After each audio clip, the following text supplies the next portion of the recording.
Welcome to Time is Not on Your Side with your host, board-certified litigation attorney Robert Eckard. In every episode, we'll hear from other attorneys, accountants, and other professionals who can impact the success of your litigation. You can find this show on all the major platforms, including YouTube, LinkedIn, Facebook, Apple Podcasts, Spotify, and on our website, roberteckardlaw.com. Now here's the host of Time is Not on Your Side, Rob Eckard.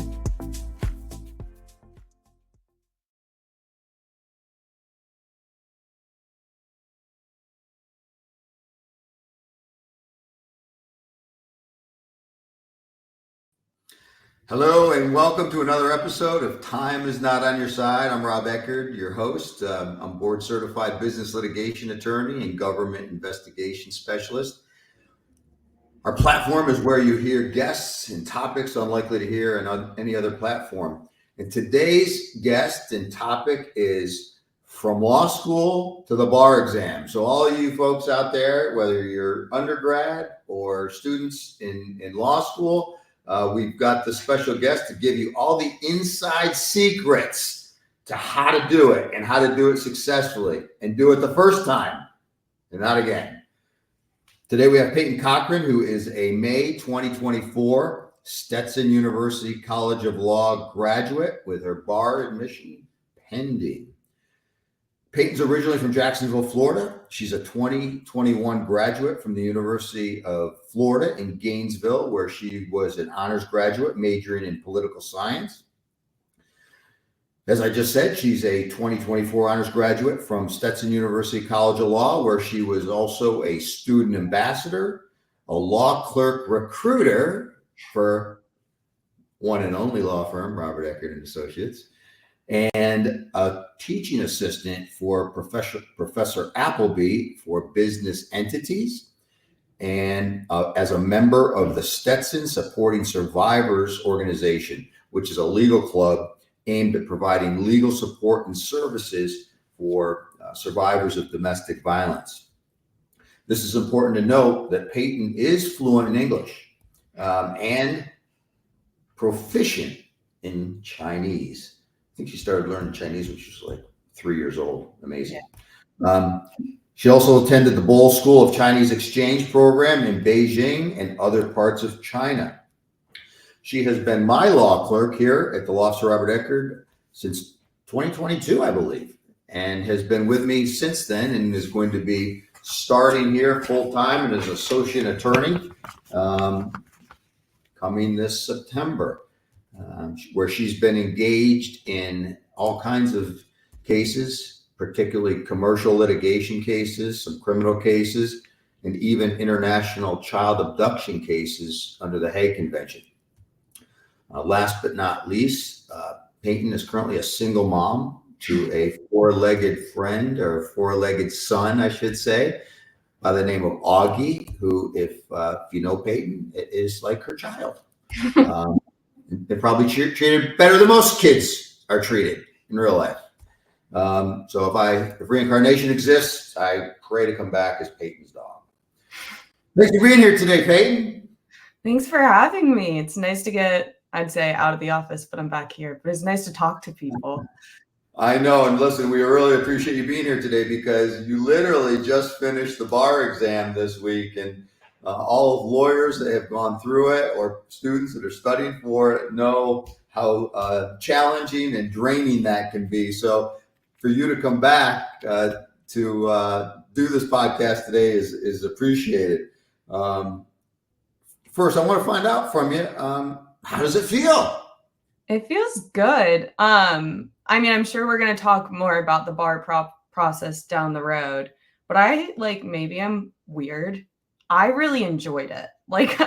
I liked having a schedule. I liked having time to go to the gym and get healthy. And I like studying. Maybe that's weird, but I didn't think the actual exam was that bad. For me, I preferred being there, taking the test for 3 hours at a time instead of sitting in a room for 10 hours studying with no human contact. Sure. So I enjoyed it. I didn't think it was too bad. There were definitely moments where you doubt yourself and But I like, honestly, it wasn't as bad as everybody says it is. Only smart people say that, Peyton. Well, hopefully I passed and this isn't going to look, well, listen, I don't think anything's weird about what you just said. I think when you enjoy studying and enjoy studying the topic or the subject matter of the area that you're studying, it's not as difficult. I mean, if you love what you do, they say it's not work. So, yeah, a lot of people hate it. I didn't mind it, other than just knowing that looming date was coming. And it's in my opinion, you are right now one of the smartest people on the face of the planet, in my opinion. It'll all probably go downhill in like a week once I get off of it. Well, listen, when you study for the bar, and anybody that's done it or understands the breadth and depth of topics and subjects you have to study, they understand where you actually are intellectually when you walk into that exam. And I still say it, you people that just took that bar exam are the smartest maybe you'll ever be in your life right now. But yeah, you're going to purge some of that stuff that you don't need anymore, and you're going to fill it with other stuff that is now moving into the practical realm. So how was studying? You said you liked it. Did you study with people? Did you study by yourself? And did you, how was the test? Did you find yourself, I took it many years ago, so I'm not sure, but you sat in a room with a lot of people at the convention center in Tampa, and it's all paper, right? The multi-state and the Florida portion? The essay portion is on your computer, and then everything else is on paper.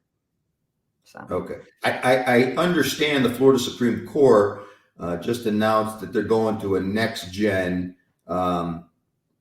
format next year, I believe. It's 2028, I want to say. Okay. I remember when we were the day before the exam, my boyfriend's mom was telling us about it. And I guess like there is a in-person like speaking portion of it that they're considering, which I think is good, because you definitely have to be able to have those skills as a lawyer. But I feel like almost there's so much riding on the test that people aren't going to perform regardless of how much you practice. So I don't know how that's going to work. I'm happy that I got the test I got. But to answer your question, I like I told you, I liked studying. I knew pretty early on that I had to have a schedule like set in stone to get through this, because I am OCD. So everything had to go in order to control like my own like mental health throughout it. So I had a pretty rigid schedule of like a 7 a.m. wake up on the weekends and 5:30 in the morning on weekdays. So I had time to go to the gym or like take my dog for like a 2-hour walk, which I also think was just part of the reason I felt like it wasn't so bad, is like continuing to do things that you enjoyed before the bar exam, like working out or walking your dog. That was probably the most helpful thing that I could tell anybody to do, is like make sure you're taking care of your body, your mind. Like if you have like mental health issues before, get that taken care of before you go into the bar exam. Because listen, that ain't possible. Lawyers, we have mental health problems. Yeah. Yeah, I think it's just like I had time to take care of myself, which was nice. Now, studying wise, my boyfriend and I live together, and he was also studying for the bar exam. Hey, by saying that there's going to be a lot of young men out there just depressed right now. Yeah, my mom was worried for us, because she was like, "You guys are probably going to like get in some fights down the road, because this is not going to be fun." But we had a pretty good routine. The office was mine. Like I bought a brand new MacBook. This was my room, and he was sent off to the study rooms in the apartment. And I think honestly, we had an advantage over other people, because we got to go for walks with the dogs and talk about the law. And I'm like, I can't remember how many mornings at like 5:30 we were walking my dog and just talking about family law or like stuff we didn't really understand. And then those were the topics we ended up getting on the exam that we both knew. So after the essay portion, we kind of just like looked at each other and smiled because we were like, we knew that. Like it was, I learn better talking out loud personally. So having somebody there that you can work through things with really, really helped. I do think though, like another thing that really helped us was removing ourselves from Stetson community. I think when you take yourself out of the big scheme of everybody else and what they're doing and what they're talking about, you're going to perform a lot better because it's based off of how you feel and not necessarily what everybody else thinks is best. So if I had any advice, I guess, for anybody, I would say like focus on yourself. Don't take in what everybody else is saying when you get to the exam. Put your headphones on and do your own thing. Go for a walk. Because I personally am very anxious, as we all know. And if I hear somebody else talking, it's going to affect how I perform. So that was probably my biggest takeaway, aside from like just staying positive. And it's hard sometimes because you'll have a good day where you're scoring like 80% and you're like, okay, this is possible. I'm going to pass this. And then the next day you'll like have a really hard problem set and get a 29%. And you're like, oh, okay. Like now I'm panicking. But that's where you actually learn, right? Because when you get low scores, then you go back and look at what you scored low on so you can improve. That's the whole idea behind the bar prepper, I guess. Yeah. And that I will say, I feel like was why I felt so confident with like the Florida multiple choice section is I call it my Bible. I have a like 5 subject notebook where I would handwrite every single like weird rule that I missed. I didn't care if I missed it multiple times and I had to write it multiple times. There were days when I'd spend 2 hours going over practice exam questions, handwriting them. But it goes back to also studying with someone. The nice part was at the end of the day, we would both be like, listen to this weird rule I learned and we talk about it. And when we got to the bar exam, I was like looking at the questions and lo and behold, it was one of the questions, weird rules that we had talked about before. So definitely handwriting things. Definitely when you miss something, I feel like I have an ego and I'm like, okay, I'm not going to miss this again. But I honestly feel like I truly believe if you put in the work, it's all going to be okay. And maybe that's crazy. Like we probably had 1 hour of time a day where we weren't studying before bed. And like in the moment, yeah, that wasn't super fun. But there's no better feeling than going into the exam and leaving it feeling like, okay, there was nothing that was like I haven't seen before. And I really liked Themis's bar prep course.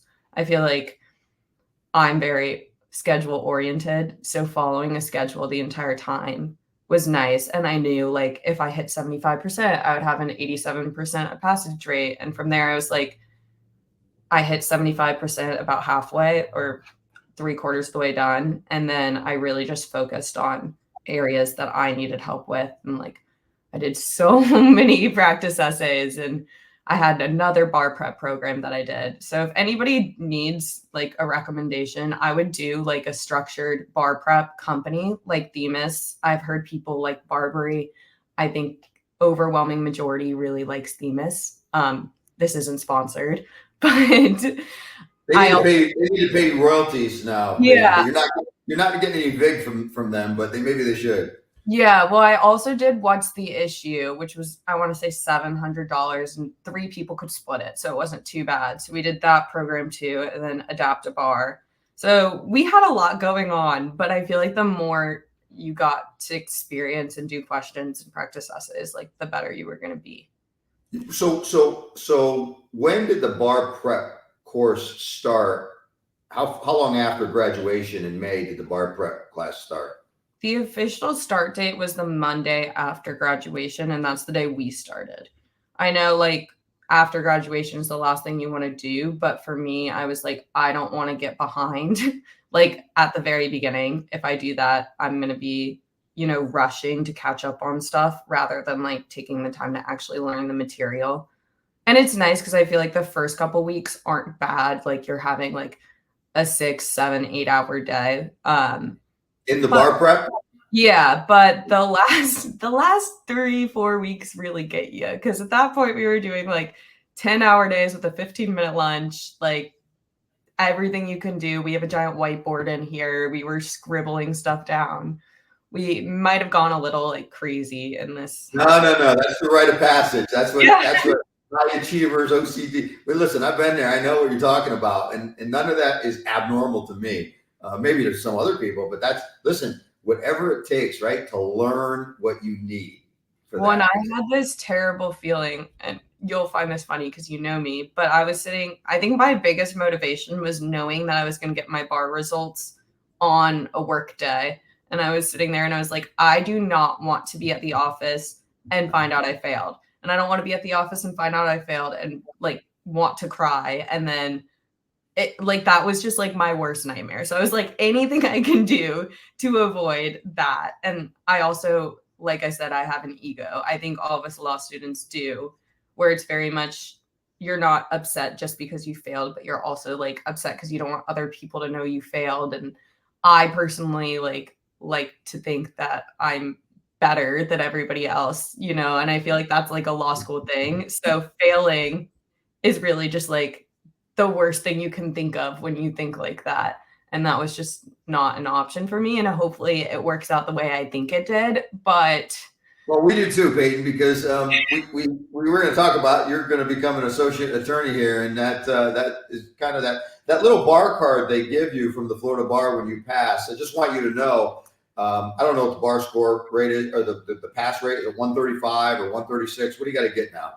It's 136 average on both days. Okay, so if you get a 136, you get the bar card. If you get a 170 or whatever the highest score is, I just want you to know so you're not upset, but you can get the highest score in the state. It's still a Florida bar white bar card. They don't give you a gold or platinum one. I know they should, and we could make one for you, but it's crazy, right? Just you never know if you've studied enough until you get your results and you go, well, I passed. And sometimes people just pass, and some people, like I'm sure you will, blow it out of the water. But you don't ever want to be really in that worry zone where you're worried just to make it. I will say, I feel like it was definitely interesting. I feel like, this is actually something I did want to talk about, is I feel like when you go to law school, there's so much pressure on you and like so much competition. And I think some people don't necessarily develop the life skills they need to like deal with that pressure.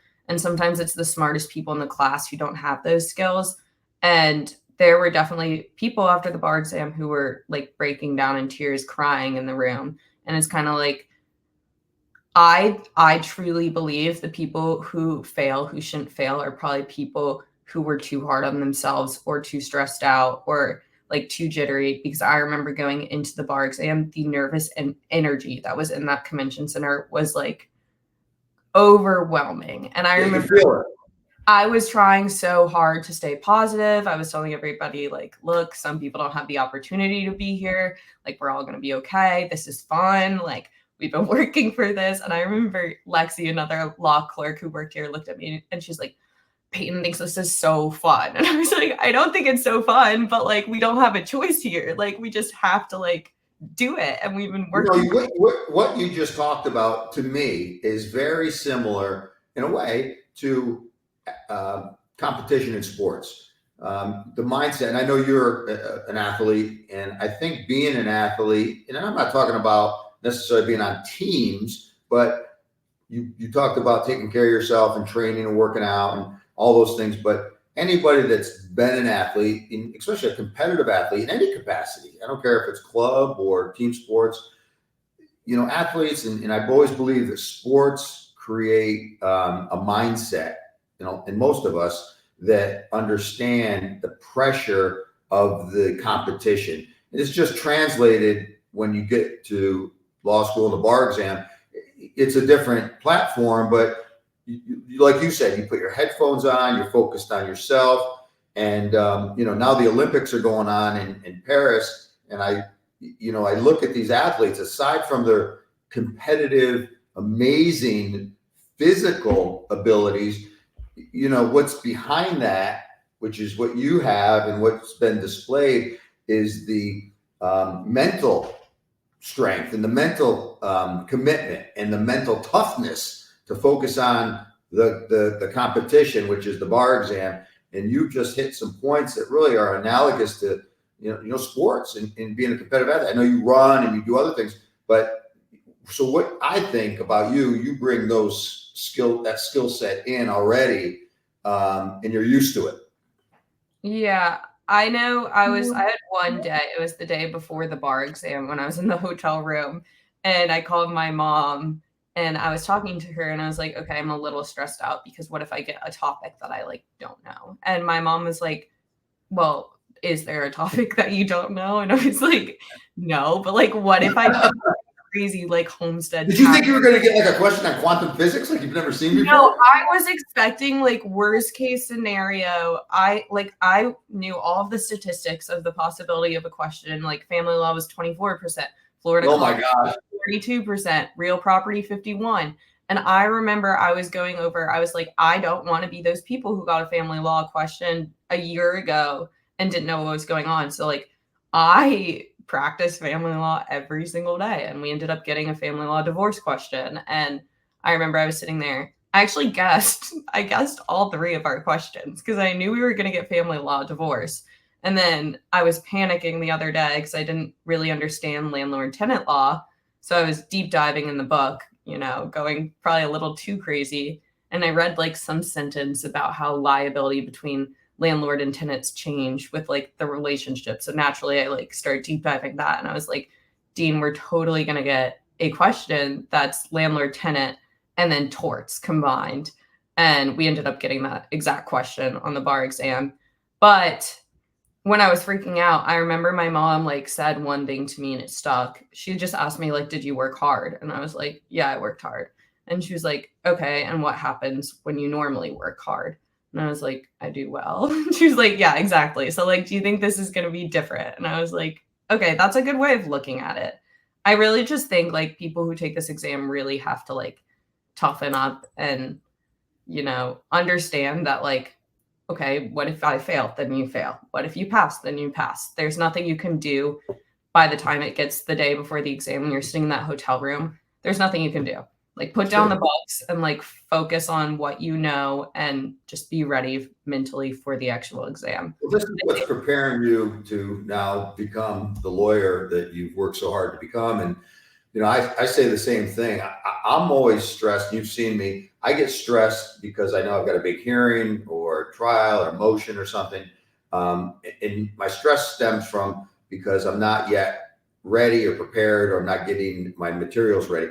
But once it's finished and prepared, everything's great, man, because I am ready to go. My game plan's in place. My materials are read and prepared. The cases I know, the other side cases. So it's about preparation. So right, when you get to the hearing, you really shouldn't be nervous. I mean, the worst thing that can happen is the judge rules against you, and probably if they do, they're wrong. But that's why we have appellate courts, right? So, but if we know going in, we're ready for anything, any question the court might ask, any argument, then we're going to be ready for it. And, I have Mr. Patterson to my side, and we talk about anticipating what issues the court might raise, not just knowing our case. Mr. Patterson and I just had a evidentiary hearing involved introduction of business records in a big securities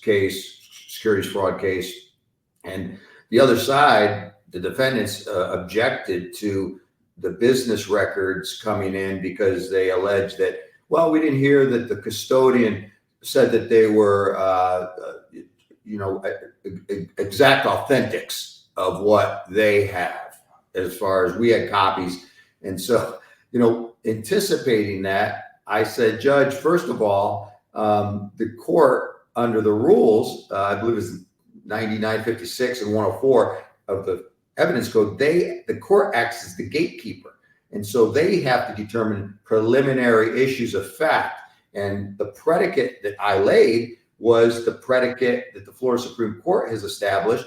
And additionally, I said to the court, defense counsel is adding elements to the predicate, which don't exist. Number one, the court makes the determination of whether the evidence comes in, and the argument simply fails because then they would have to demonstrate how the predicate was not established. And the judge said, objection overruled. So I was anticipating the other side, although it was a feckless objection, you have to address it so that you make sure that you're ready to move forward. But I agree with you. You know, some of the things that I wanted to go back to what you just said was that you got away from the Stetson community to study. And although I was going to ask you about study groups, because I had, and when I did it, I had a small study group, which eventually became just me and another person. But you and your boyfriend studied together, albeit that's your study group. So you didn't really go back to other students studying at Stetson. You kind of just avoided that whole scene. I feel like it's very much know yourself and know what works for you. I feel like, and this is kind of what I was saying earlier, is definitely like figure out like your mental health and mental strength before you like go into this. And if I could tell myself this like 3 years ago, I would have been like, okay, figure out your mental strengths, like be tough, like see what's going on in your head. Because I mean, you know, more than anybody, I have really bad anxiety, and I didn't really get that figured out until the last year, but I'm glad I did before the bar exam, because I recognized that like a lot of my anxiety comes from how other people perceive me and what I'm doing compared to other people. And so for me, I knew that if I was in a situation during bar prep, which is the most competitive time, and, you know, law students love to talk about themselves and what they know. And I was just like, I don't want to put myself in a position where I'm comparing myself to people, because that's going to be detrimental to how I can perform in my mental health. So for me, it was more of a decision of, it works best for me to remove myself from those situations, and maybe for other people it wouldn't. But I truly think like focus on yourself. Don't focus on other people, because once you start listening to outside noise, it's going to cloud your judgment and it's going to cloud your practices. And that's just not something I wanted to do. Yeah. And again, going back to the sports analogy, I mean, it doesn't matter what they're doing. It doesn't matter anything about their pregame prep, or because you got to focus on your own game and your own performance. So 100% agree with you. And this is good advice for future lawyers or taking law students that are going to go through this process that you went through. I would have, as just a joke, although there's probably not anybody in that auditorium would have found it a joke, maybe except people that have already passed the bar. I took the Texas bar that included oil and gas rate questions. And I know Florida doesn't cover that. I would have just, as a kind of a joke, to insert a question on oil and gas rates to see if everybody was going to go like. Well, I also know I was fortunate. I think this was also really nice, is I got to sit next to somebody I knew at Stetson, and one of my other friends was sitting in front of me. So it was like we kind of had like also an advantage during the actual bar exam of like being able to talk to somebody next to you. But I remember I was very much, I'm not going to talk about how I did, regardless if I did well or did bad. I'm not going to talk about it, because just because I thought it was easy doesn't mean somebody else did, and I'm not going to mess somebody up. But one of my friends I was sitting next to, I feel like had a bit of a harder time on some of the questions. And before our last session, he was like, I'm like really beating myself up because it seems like everybody thought that it was really easy and everybody was talking about how well they did. And I was like, I told him point blank, I was like, we're law students. People want to inflate their egos. They're not going to walk into that room and tell you they thought it was hard. I can tell you, like, I went into the room and I had multiple people coming up to me bragging about what they put on the essay. And I was just sitting there smiling, nodding my head. And in my head, I was like, that's wrong. Like, what you put is wrong. But I didn't say it because I didn't want them to freak out and it to affect the rest of their performance. And I was very much so, when I'm saying focus on yourself and cut out the outside noise, that has to continue into the actual test day. Because if you listen to everybody else, your performance is going to get affected thinking that you did bad. And I saw it happen to people there. Since you're so fresh off the bar exam, let me kind of take you back, because I think it's important. my daughter, my daughter Christiana, she is in her senior year in college and is going to start studying for the LSAT this fall. So my question to you is, do you have any general tips of advice for college students that are in their last year of college, undergrad, and getting ready to take the LSAT? And then once they do, some advice maybe during the 3 years that you were in law school. Any tidbits that stick in your mind that somebody would like to know about that maybe they don't? So I'm sure there's more people out there like me, but I was a first generation law student. And when I say that, I don't have a single lawyer in my family. So nobody knew anything about like this realm that I was going into. So everybody in your family's normal. Yeah, I got lawyers, engineers, insurance agents, and then I was like, yep, I'm going to be a lawyer. Like I knew I wanted to be a lawyer since I was decided to take Chinese. I was like, that's going to help me get into law school. So I always knew I wanted to do it, but I didn't really have anybody who could help me necessarily with the process of getting into law school or knowing even what law school meant. So for me, Hey, you didn't need help getting into law school. I'll tell you that. So I feel like part of the reason I've worked so hard and like I enjoy working, like I enjoy going, you know me, I love being at the office and like I love actually working. And I feel like, hard work is like part of the thing that's going to help you. But for the LSAT, I didn't know what I was doing. I went and picked up a book from Barnes and Noble and I sat there, and my favorite thing in the entire world, which you will like because I've done it at the office, is making binders.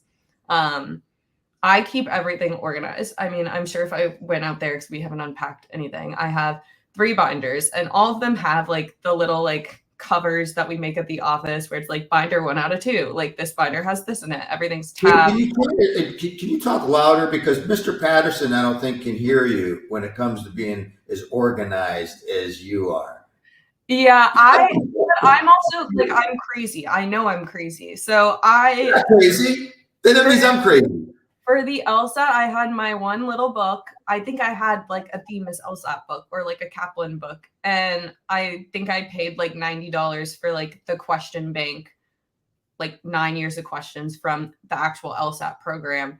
And I just went through the book. I once again hand wrote everything on separate notebook pages.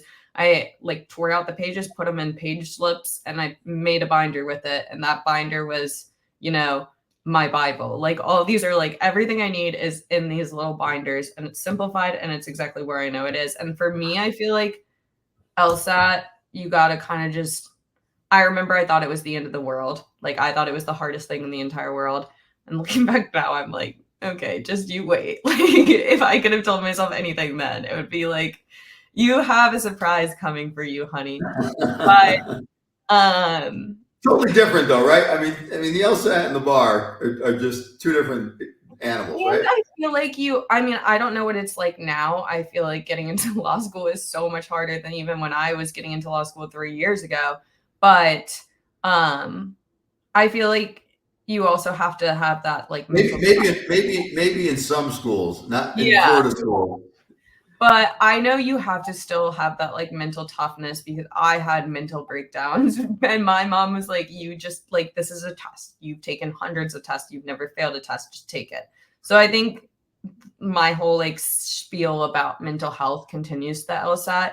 I think once you get into law school, you're going to quickly realize the LSAT has no bearing on how you're going to do in law school, how you're going to perform, or even any bearing on what you're learning in law school.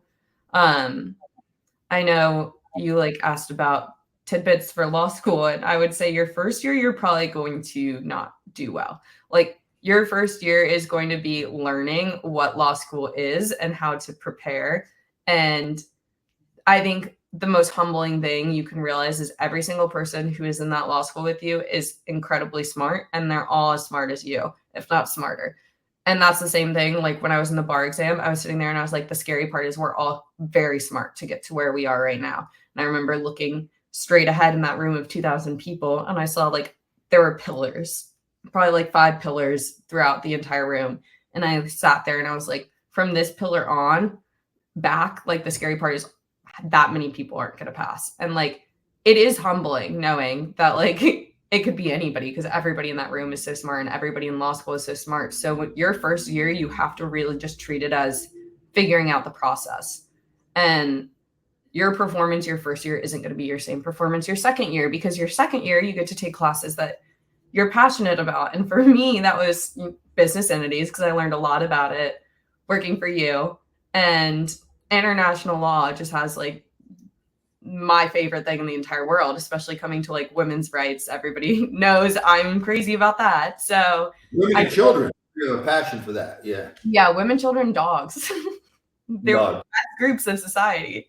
But I feel like your second year, you really learn what you're passionate about. And I advise anybody who's going into law school, don't treat it like your big undergrad university you went to. Like, go out of your way to make connections with like your teachers and professors, because you're not going to click with all of them. But I had multiple professors that I like had texting me on graduation, or I had multiple offers to TA for different professors. And it turns out they're all friends. The ones I liked are all friends with each other.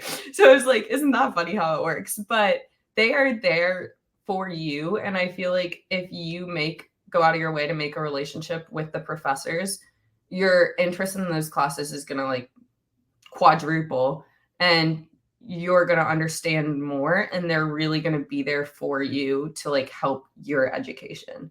And I know in undergrad, I didn't make really any of those relationships with my professors, but I think since law school was smaller, you know, it behooves you to go and make those relationships. And it's funny because also my favorite teacher ended up being one of your best friends. So yeah.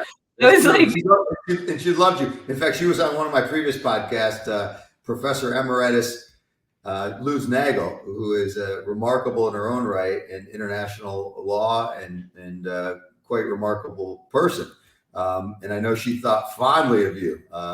And so, yeah, I think establishing those connections, again, gives you the opportunity to just have a more fulfilling law school experience instead of just going to class and just trying to get through the work, which, you know, I get it. Some people, it's very, like you said, it's very competitive. Everybody there is smart. Again, I liken it to sports. You got high school sports, and then high school kids want to go to college and play sports, which it gets fewer and fewer of those. And then some of those college athletes want to maybe try to become pros. And of course, that gets even smaller. And then, so as you go up the chain, you get better athletes, better students, better performers. And so you're in law school, you're with a lot of smart people, which is good, because then, you know, I always like surrounding myself with smart people. That's why you and Drew work for me. So it you know, they say the tide is lifted by all of us, being around the people that are smarter, hopefully smarter than you, if that can be possible. But those are good pieces of information, I think, because the process can be overwhelming. I think for someone just deciding, I'm going to go to law school, I'm going to take the LSAT, and then the process of applying, and then the 3 years.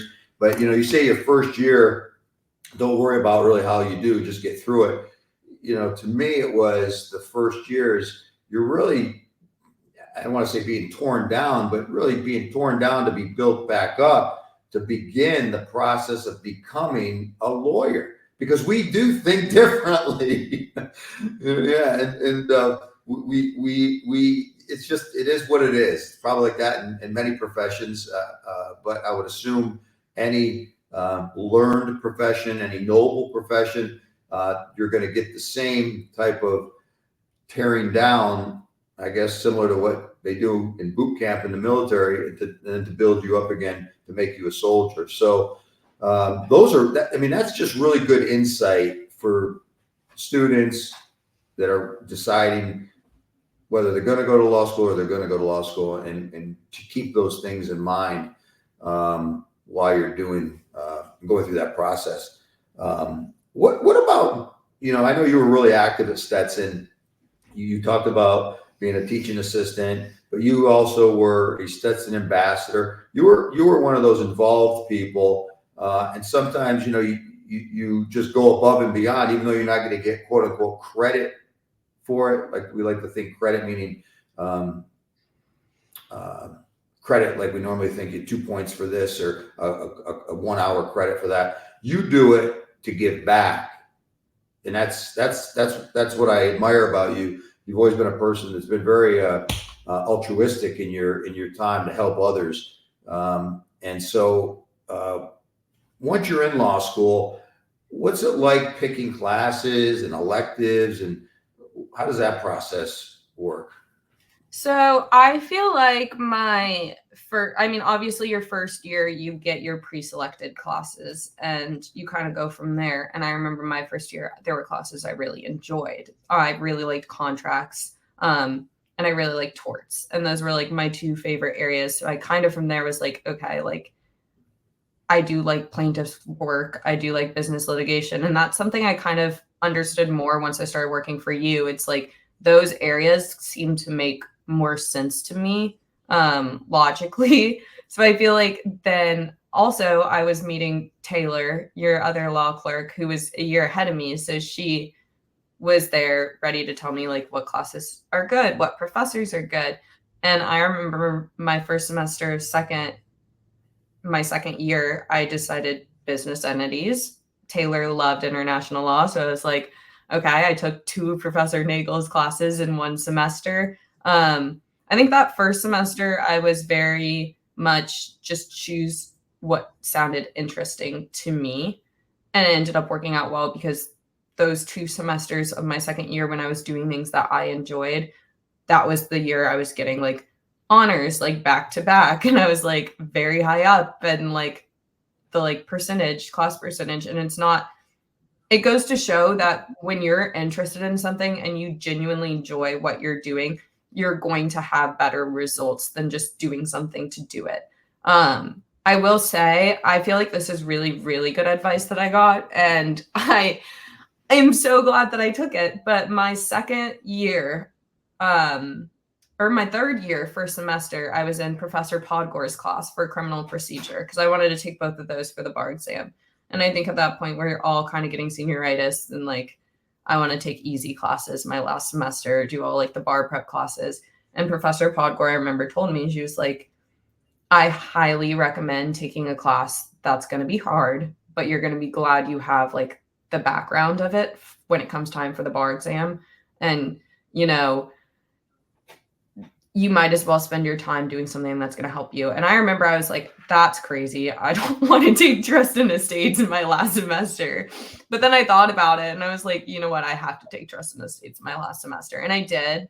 And I remember my first, I went through the lectures on Themis for trust in estates, which if anybody's watching this, you're either for multiple choice on the bar exam, you get crim pro and civil procedure and maybe evidence, and then you're between trusts and business entities. So naturally, I really wanted business entities, which is what we got. So I was happy about that.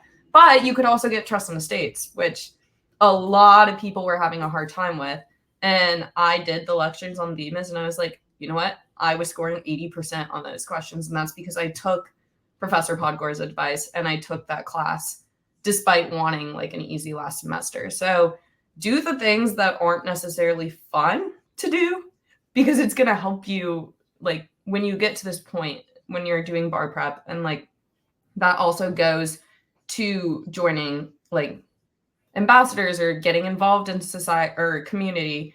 It's really helpful because you're not only making connections with your peers or future people who are coming, but you're also making connections with alumni, and you're getting a chance to talk to professors who you wouldn't otherwise talk to. And like, yes, I think I remember I was in my Stetson ambassador interview and they're like, why do you want to be an ambassador? And I was like, well, like everybody in my family went to Stetson. My parents got married at Stetson. My grandfather was a Stetson professor. My grandfather got to give me my diploma. Let me clarify something, because earlier you said there were no lawyers in your family, but when you say Stetson, your family went to Stetson, you mean Stetson Undergrad University over in DeLand? Yeah. Okay. And my dad actually did Stetson undergrad, Florida grad school. So for me, it was cool because we're like reverse, graduate degrees. But I feel like getting involved is really, really good because also when I started Stetson Supporting Survivors, I was meeting people through like CASA and Pasco County, like volunteer organizations I wouldn't have otherwise met, especially as, a 23-year-old law school student who's just going with the flow. So I feel like getting involved is going to stress you out because there's a lot to do, especially if you're working like 3 days a week, doing law school, being part of these organizations, but you're also not in law school just to, go drink on the weekends with your friends and have the time of your life, which you can still do if you're involved, but you're there to get the experience and make the connections and get the most out of your like experience there. And I feel like for me, I just wanted to do everything rather than, sit around and hope for the best because opportunities don't just drop in front of you. Let me ask you this, and we're kind of running to the end of the show, but how important do you think it is for second, third year law students to find some clerking opportunity to try to start bridging that divide between academics and the practice of law? I know you've been with me since your second year. Of course, I typically take 2 or 3 law clerks usually every semester. How important is that? And what do you think about law students trying to clerk at different places with different practice areas? Can you touch upon that? So I personally don't think I would be where I am if I didn't clerk throughout law school, especially I feel like for your firm, it's a unique experience where you're actually kind of treated like a mini lawyer and you get to make decisions and work on, drafting motions and pleadings. And you don't get that experience in law school. Like, sure, you get your little memorandum writing class, which you really end up not even using those skills. Like when you're in practice, nobody's expecting you to write a 30-page appellate memo for your law firm. But I don't think you would, like, not being rude to my boyfriend, love him, but he didn't necessarily clerk. So he was in pretrial practice for law school doing that class, and they had a FDUPTA like fact pattern, except it didn't say it was a FDUPTA fact pattern. When you say FDUPTA too, because we lawyers, we like to use terms and acronyms that the world doesn't know because that's what we do and don't sometimes realize that we do it. But FDUPTA is the Florida Unfair Deceptive Trade Practice Act, which is a very litigated statute for both plaintiffs and defendants here in the state of Florida. So go ahead. But the fact pattern didn't say that's what was being tested. And I was in a weird situation where my girlfriends were going against my boyfriend and his group, and they all knew that I had experience, like hands-on experience drafting these motions and doing complaints. And they were both sides were coming to me being like, what do we do? What do we do? So I told my boyfriend, I was like, you need to do a FDUPTA claim. And he was like, what do you mean? And I was like, well, if you do it, you get attorney's fees. It's really good for you. And then I'd go to the girls and be like, if they do something wrong, you can get attorney's fees. And you can and so it was going back and forth instructing everybody.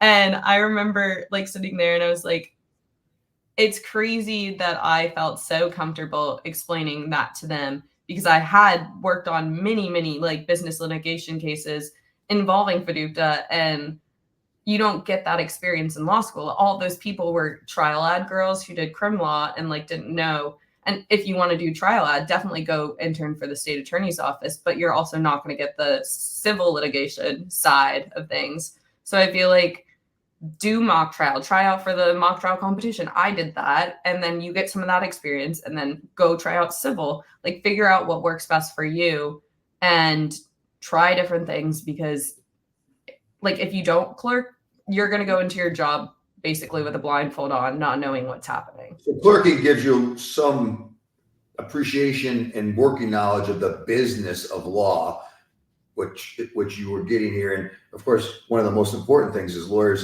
that we, in the business litigation context is, yes, you hit the nail on the head.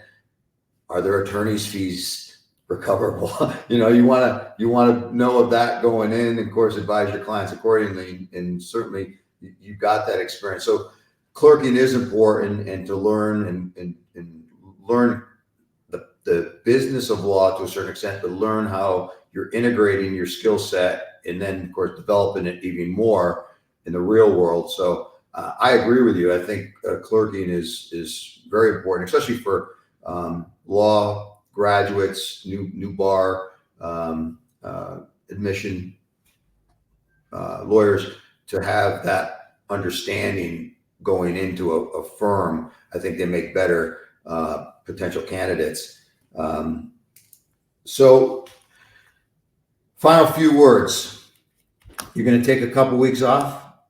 We're going on vacation in 2 days. I'm so excited, just to get out of here and be at a beach with the dogs. So, yeah. Well, you deserve it, and we are going to look forward to you coming on board in September. And the folks listening and watching this podcast will have learned something. I think your advice and your guidance on these areas would have been nice. I would have loved to have heard this when I was going through the process that you have just gone through. So I think it was valuable. And, whether I'm biased or not, I think you're at the top of the food chain in terms of smart people. And, obviously I put my money where my mouth is and snagged you when I could. So I appreciate your time, and you're going to enjoy, I hope, the next few weeks to decompress, reflect upon a job well done, and get ready to come aboard and do great things. Any final thoughts or words of wisdom? No, I will say I'm really excited to be back in the office, though. I feel like for me, towards the end of clerking for you, I started getting a little bummed when I couldn't sign my name on anything or have something that was mine. So I'm excited to be in the office and finally get to have my name on papers once I pass the bar exam. And I don't know, I like working, so I'm excited to be back. I feel like I'm gonna get I can't wait to see ESQ after your name with that Florida bar number under pleadings and your signature. I was joking with my mom because she made a comment a while back about how she should be called doctor since my dad has a doctor title. And so now I'm gonna be like, technically I have a doctorate. You can call me doctor. That or Esquire, you choose. But no, I'm excited to be back. I'm really glad that I got to come on here and see you and hear Drew. I know I'm probably going to have to fight with Drew for some law clerks after this, knowing how that works. I told Drew he can't hire 100 law clerks. He's stressing out because our Stetson law clerks had just finished their summer, and Drew's getting a little nervous. But I said, just relax, it'll be okay. But he's grinding it as usual, and we're waiting for our new folks to come on board so we can make a decision on what our workload and assignments are going to be. But well, thanks, Peyton. It's been a great episode, and this has been another episode of Time Is Not on Your Side. And remember, victory comes to those who are relentless in the pursuit of greatness. Till next time. You've been tuning into Time Is Not on Your Side with your host, board-certified litigation attorney, Robert Eckard. You can find this show on all the major platforms, including YouTube, LinkedIn, Facebook, Apple Podcasts, Spotify, and on our website, roberteckardlaw.com. Thank you for your positive reviews, comments, questions, and for sharing this show with others.